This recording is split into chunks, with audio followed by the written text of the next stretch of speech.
welcome back to my channel. It's your girl Elle, aka the Melanin Expat, and this week we are going back to a series that actually started I feel like a year or two ago, and that's my wedding series. I want to kind of give you a rundown of what it's like to get married in Germany, all the tips and tricks I have, and essentially just pick up on some of the wedding topics that I feel like you guys might like. So without further ado, this is the first step, of course, to getting married in Germany, and that is the paperwork. This video is hopefully going to be useful for anyone that's planning to get married in Germany. So this is the boring side of getting married, and it's all the legal, bureaucratic documentation that is needed in order to get married. But please take it with a pinch of salt, because I got married like 2 years ago, and things have changed slightly, and also it does differ, or this information will differ based on where you are in Germany, what city you're in, what state you're in. It really does differ state to state.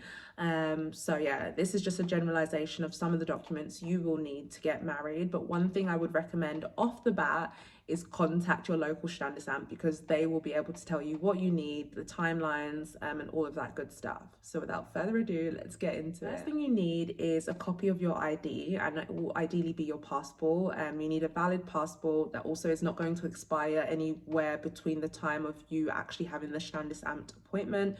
So that will be the appointment that you will have to actually legally get married. So you really want to make sure that your passport is up to date and it's valid. And what you will need is just a few photocopies of that. That will help out the Standesamt. They also can photocopy it there. But yeah, you'll need to bring your passport with you to your first appointment. So yeah, that's kind of a no-brainer. The second thing you will need is a visa or an Aufenthaltstitel. So based on why you're in Germany, you might have a visa, you might have an Aufenthaltstitel, which is a residence permit. Either way, you will need to bring this with you to your appointment. And again, you can make some photocopies. It just helps to make things go by a little quicker. So that's something I did. I always just make 2 photocopies just to have it, and to make sure my documents are in order. But of course, you need to bring the physical card with you to your first appointment. The next thing you'll need is an Einkommensbescheinigung, and this is basically an income statement. They'll probably ask for about 3 months, but again, that's why I say check with your local Standesamt, because they could even ask for 6 months, but most of the time they're going to ask you for 3 months worth of income. So I don't know why they actually ask for this. Maybe it's just to show how you're contributing, or I don't know if you're able to kind of look after yourself. I really don't know, but basically this is something you can get from your employer, and you can request it through HR, or if you have an interface. In my case, I have an interface at work where you can just kind of pull this information yourself, especially in case you want to do like tax returns or something. So that was something I was able to get relatively easily.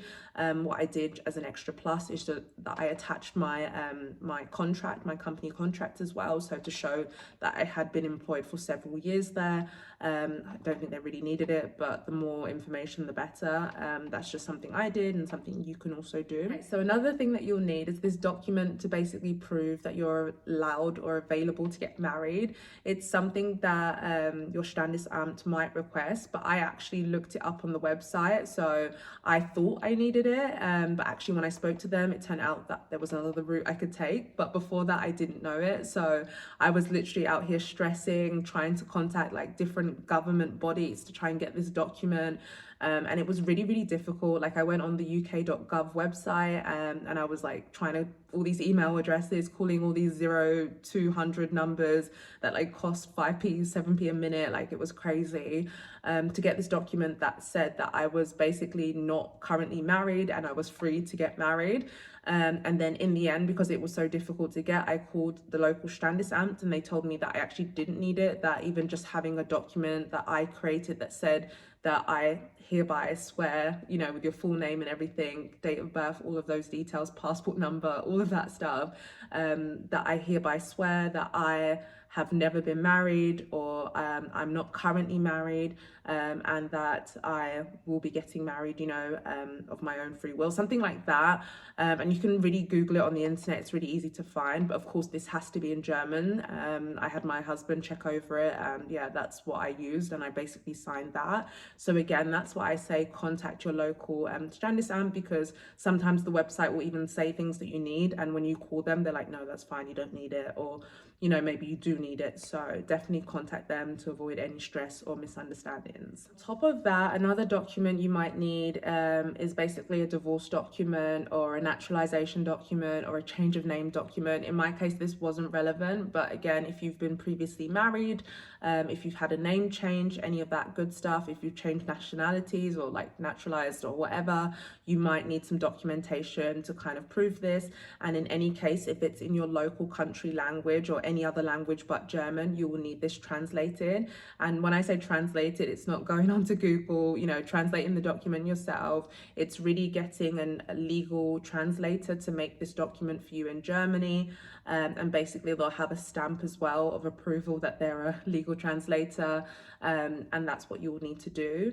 In order to find a translator, it's really relatively easy. You can just go online, type in legal translators for marriage certificates, things like that, birth certificates, and they will be able to do that for you.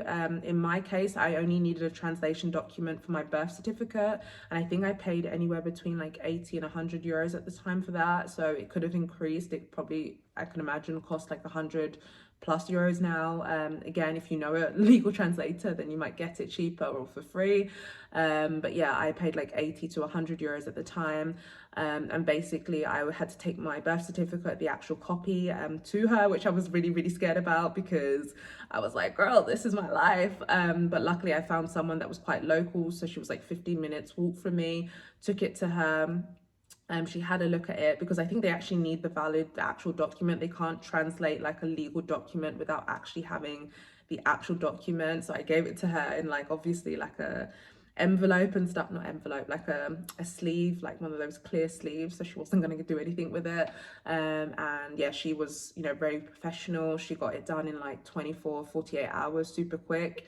And that was amazing. So yeah, that's something I definitely recommend doing as soon as possible.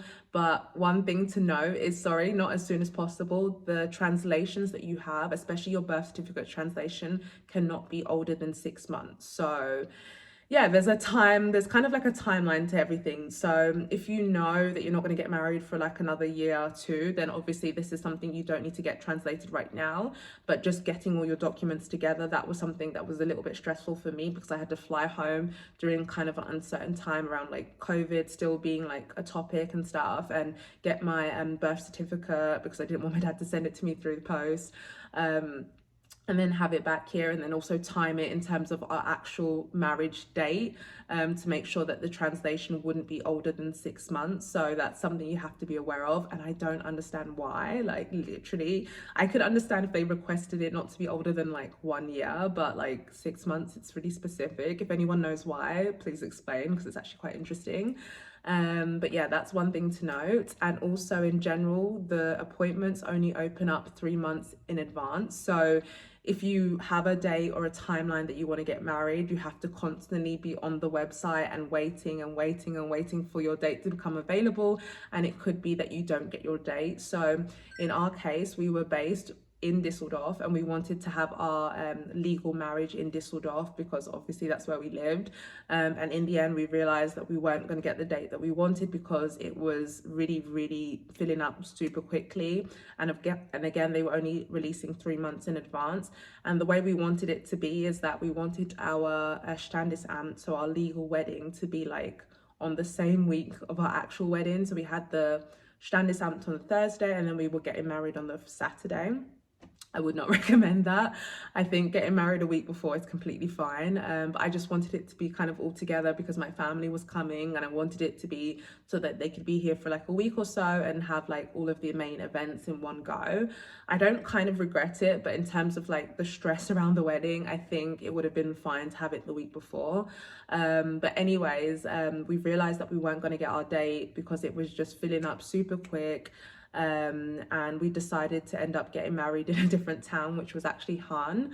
And this is a small town near Düsseldorf. It's where my husband is from. Well, Yeah, he's kind of from, and he grew up there, and he was actually able to get a second residence there so that we were able to use the local Standesamt there.